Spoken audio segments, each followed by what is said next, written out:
Brahms's Third Symphony is his shortest, most tightly knit symphony, and it has become one of the most popular.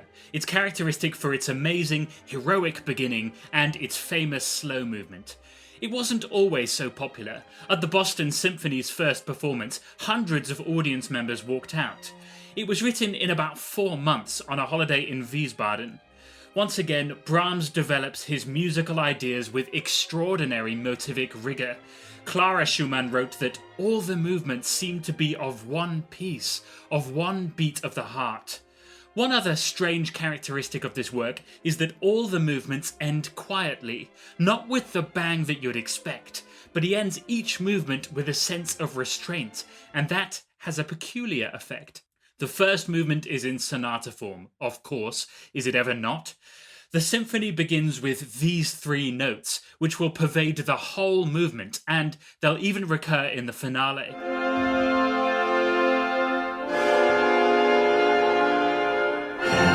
So this is the first theme.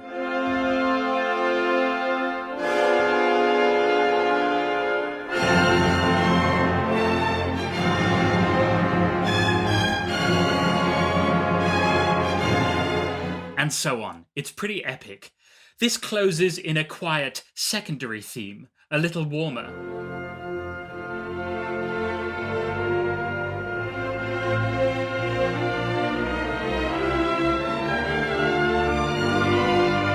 And we go through a few key changes with these ideas in play before we get to A major for the second subject, a graceful pastoral theme in 9/4 time.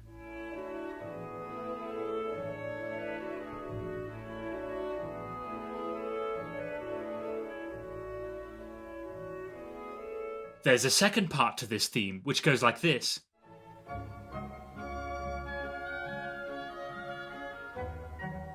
The violins take up the second subject theme, freely inverted.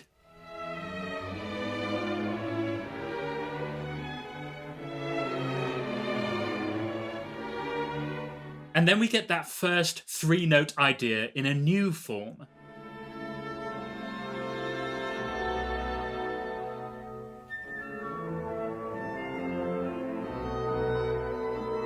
This leads to a cadence theme.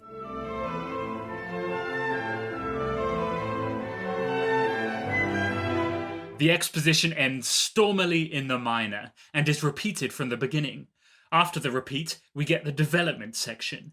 We quickly modulate to C-sharp minor, where we have an angry transformation of the gentle, pastoral second subject.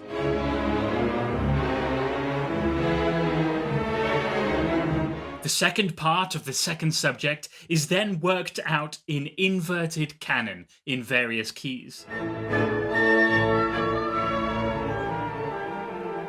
After this excitement, we die down suddenly into a wonderful E-flat major, where you hear that 3-note figure in horn.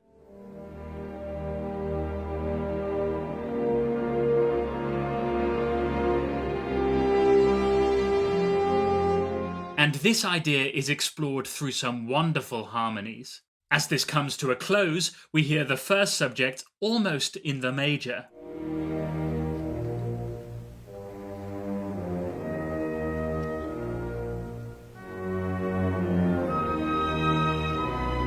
We are now far from home in E-flat minor, and as it settles down into the deep, it looks like we're far, far from home. And yet, the 3 great opening chords suddenly burst forth, now enriched with a few more chords to bring us into the recapitulation without a breath.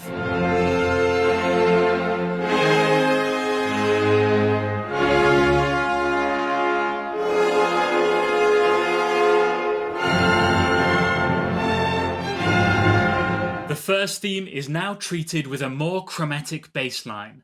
The transition theme has some incredible new shifts in harmony, which change to D major, and the second theme then appears in D major, and it follows its normal course, only with a sudden key change to F major, our home key, towards the end. However, for some reason, he doesn't want to stay in F major, and so he insists in changing again to D minor to end his recapitulation. Why does he do this? Well, this means that when we end the recap and get to the start of the coda, we can have one more awesome return to the home key.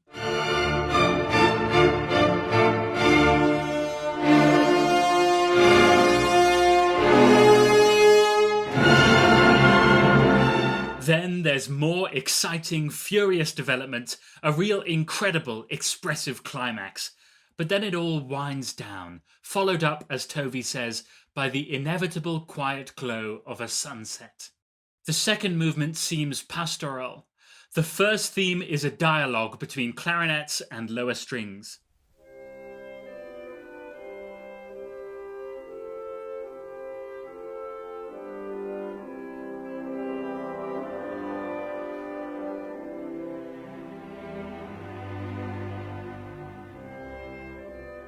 And the continuation of this theme is just lovely.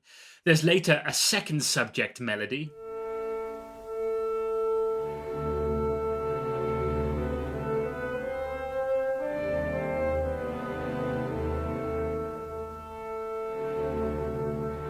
There's an extraordinary series of harmonies that bring this section to a close.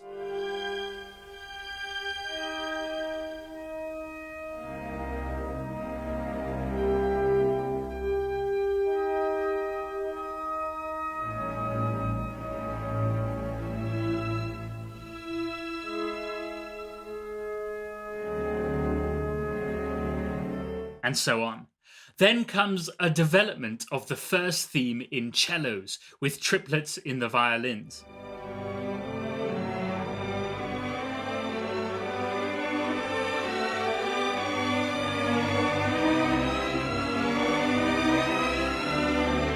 This passes through several keys, developing this main theme, and it eventually comes to a climax before winding down with a few more versions of our main theme.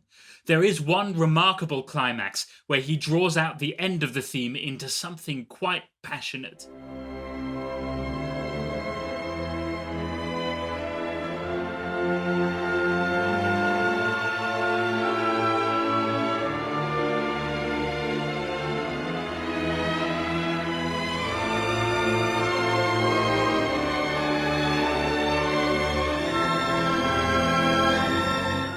The famous third movement is actually very easy to follow. There's just two contrasting sections.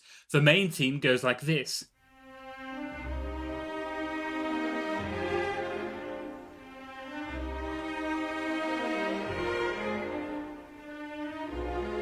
And so on. The way Brahms draws it out is just perfect. Some of the most beautiful music, regardless of whether you're new to classical or a seasoned veteran. The trio has two themes. There's this one,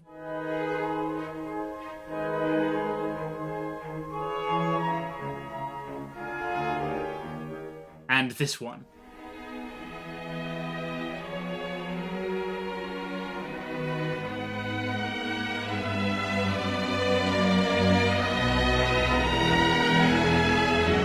Amazing music. When the main theme returns, the orchestration is entirely changed, and the final few bars are one last swell of emotion. The finale is terse and dramatic. This is the opening theme.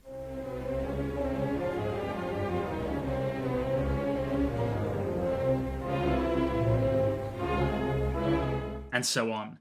Then we hear this brief interlude.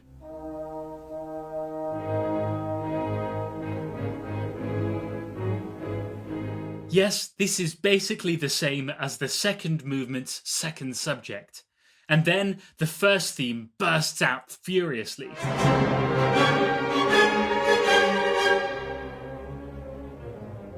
And this lets us transition to our second subject. Here is the second subject.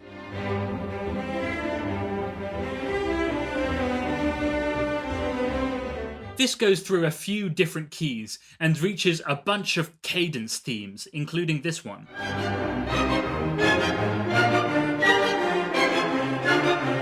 Which will come up later.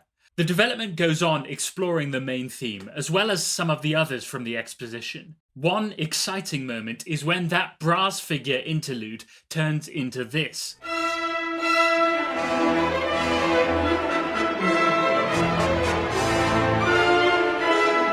That goes through some great key changes until a huge climax in F major, the home major key.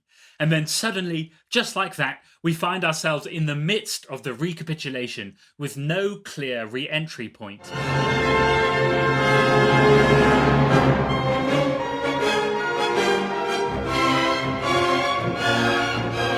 And so Brahms recaps the first and second subject in F minor, the home key.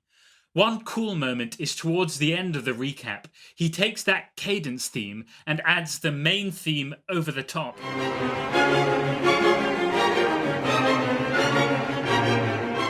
But then, as we get to the coda, the weirdest thing happens. We're in F, but then suddenly he takes us to the extremely distant key of B minor.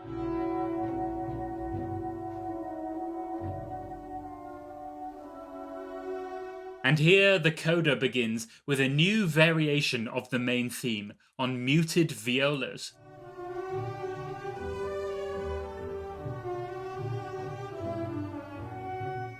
This soon leads to F minor again, and we hear the main theme with some great reharmonizations, including this major one.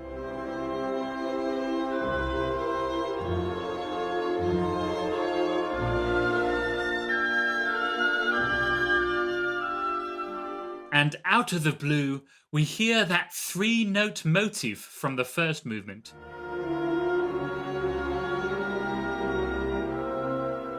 And then that interlude theme, which we first heard in the second movement, then in the finale, then built up to something massive in the finale development, and this now returns, but this time calm and content at last.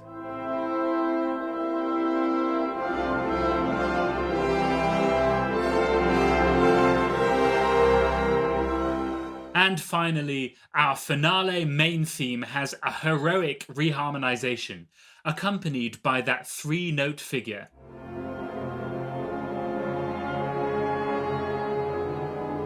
And lastly, we hear that main theme of the first movement, floating down in violins.